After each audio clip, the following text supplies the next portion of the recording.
ہم سماعت فرما رہے تھے وضو کے دو فرض چہرہ دھونا اور دونوں ہاتھوں کو کونیوں سمیت دھونا، یہ ہم نے اور ان کی تفصیل جو ہے وہ سماعت فرمائی ہے۔ ہاتھوں کے اندر ایک اور چیز کہ اعلیٰ حضرت نے جس کا بیان فرمایا کہ انگوٹھی اگر ہے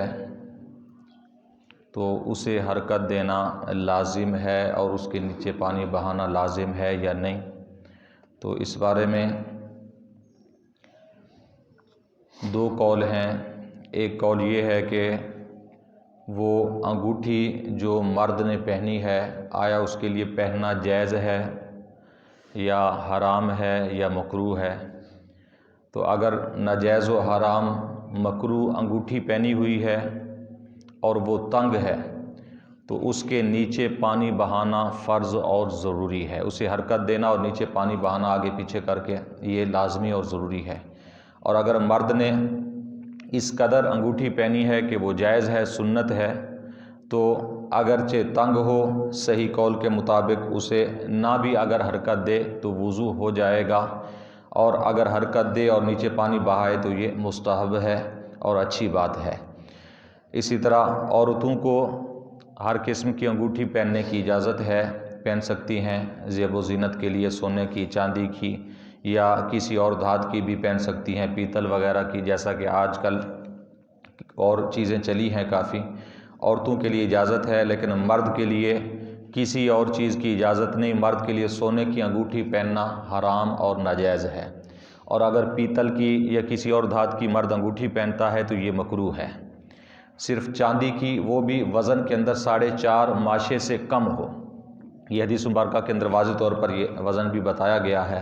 کہ 4.5 ماشے سے کم کی وزن کی جو ہو چاندی کی انگوٹھی وہ مرد پہن سکتا ہے، مرد کے لیے جائز ہے۔ تو جو انگوٹھی پہننا مرد کے لیے جائز ہے اور عورت کے لیے جو جائز ہے، اگر وہ انگوٹھیاں تنگ ہوں اور اس کے نیچے پانی نہ بھی پہنچے تو کوئی حرج والی بات نہیں ہے، لیکن پہنچانا مستحب ہے، اچھی بات ہے۔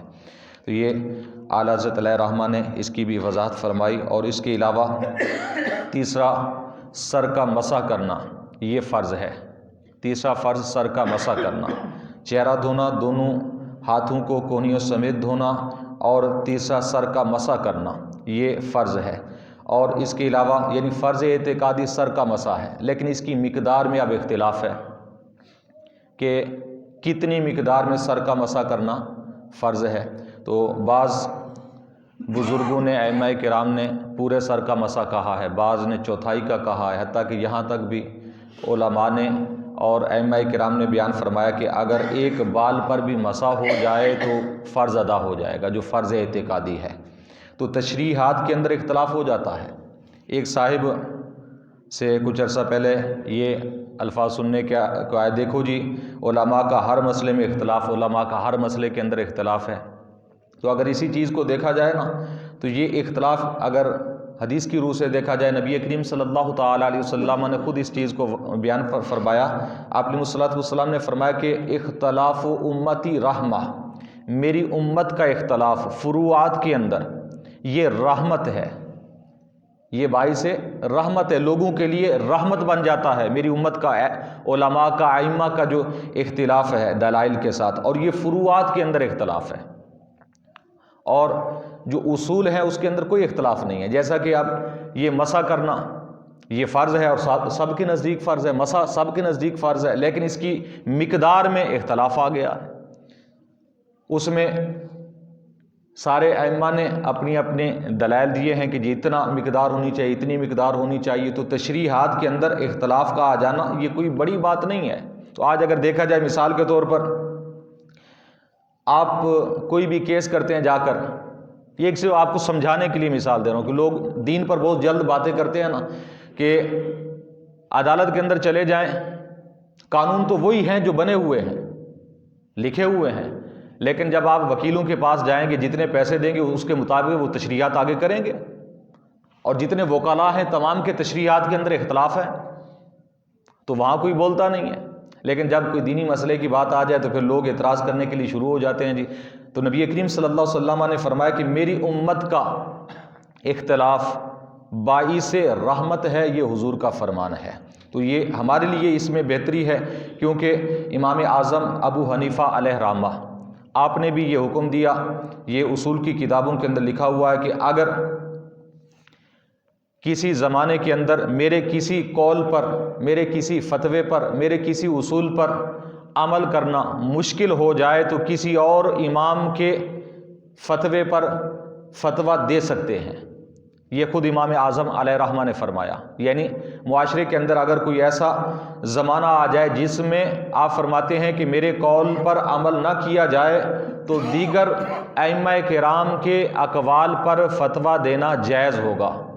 تو انہی کے نزدیک یعنی جائز ہے، یعنی جب مشکل وقت آ جائے، جب کوئی ایسا وقت آ جائے کہ اس قول پر عمل نہ کیا جا سکتا ہو یا بہت مشکل ہو، تو پھر اس میں دیگر ائمہ کرام کے مذاہب پر فتویٰ دینا جائز ہے، اس لیے یہ باعث رحمت ہو گیا۔ تو تشریحات کے اندر اختلاف کوئی بڑی بات نہیں ہے۔ تو اس میں امام اعظم علیہ رحمہ آپ فرماتے ہیں چوتھائی سر کا مسح کرنا یہ فرض ہے، یعنی جو سر کا حصہ، جس حصے میں بال اگتے ہیں، یہ مکمل سر کا حصہ شمار کیا جاتا ہے، اور اس میں سے کم از کم چوتھائی حصہ سر کا اگر مسح ہو جائے تو فرض ادا ہو جائے گا۔ لیکن پورے سر کا مسح کرنا یہ سب کے نزدیک سنت ہے، پورے سر کا مسح کیا جائے یہ سنت ہے۔ اور فرض کے اندر اختلاف ہے کہ فرض کتنا حصہ ہے، تو وہ امام اعظم علیہ رحمہ کے نزدیک چوتھائی ہے، بعض کے نزدیک پورے سر کا مسح بھی فرض ہے، اور بعض کے نزدیک ایک بال کا مسح بھی کرنے سے فرض ادا ہو جاتا ہے۔ لیکن احتیاط یہی ہے کہ چوتھائی سر کا بھی کریں، فرض ادا کریں، بلکہ پورے سر کا کریں کہ سنت بھی ادا ہو جائے گی، فرض بھی اس میں ادا ہو جائے گا۔ اور اس کے علاوہ امام احمد بن حنبل کے نزدیک امامے پر بھی مسح جائز ہے۔ باقی ائمہ کے نزدیک سر پر مسح کرنا، سر کے بال ہوں، اگر بال نہیں ہے سر پر، مثال کے طور پر اگر کسی نے بال مڈوا لیے سارے، سر پر بالکل ہی بال نہیں، تازہ اسرا پھیر کے آیا ہے، تو پھر جلد پر یعنی مسح ہوگا، سر کی جلد پر جس جگہ پر بال اگتے ہیں، اور اگر بال ہیں تو بالوں پر مسح کیا جائے گا۔ تو اگر دیگر ائمہ کے نزدیک سر اور سر کے بالوں پر مسح کرنا یہ شرط ہے، لیکن امام احمد بن حنبل علیہ رحمہ آپ فرماتے ہیں کہ اگر امامے پر بھی مسح کر لیا جائے تو مسح ہو جائے گا۔ یہ صرف امام احمد بن حنبل کا قول ہے، ان کے نزدیک ہے، لیکن امام مالک اور امام شافعی اور امام اعظم ابو حنیفہ ان کے نزدیک سر پر مسح، امامے پر مسح نہیں ہو سکتا، سر پر مسح کرنا یہ لازمی اور ضروری ہے۔ بہرحال یہ اپنی جگہ اختلاف ہے، لیکن اس سے یہ بھی پتہ چلا کہ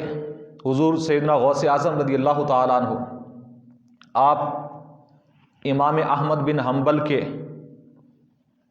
اتباع کرنے والے تھے، ان کے مقلد تھے، اور انہی کے مطابق آپ فتویٰ دیتے تھے۔ آپ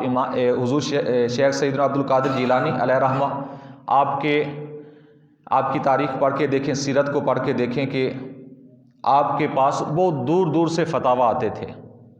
اور اللہ تعالیٰ نے آپ کو ایسا عظیم علم عطا فرمایا تھا حضور غوث اعظم کو کہ آپ کے بارے میں یہ منقول ہے کہ آپ کے پاس کبھی بھی ایک رات فتویٰ رکا نہیں ہے، جب آیا فوراً آپ نے فتویٰ اس کا جواب لکھ کے دے دیا۔ ایک رات بھی آپ کے پاس یہ فتویٰ رکا نہیں رہا کہ جی صبح کو میں فتویٰ یہ دوں گا، دلائل نظر میں نہیں تھے، نہیں، جب بھی آپ کے پاس فتویٰ آیا اسی وقت آپ نے فتویٰ لکھ کے دیا۔ یہ آپ کے علم کا کمال تھا، اور آپ فتویٰ دیا کرتے تھے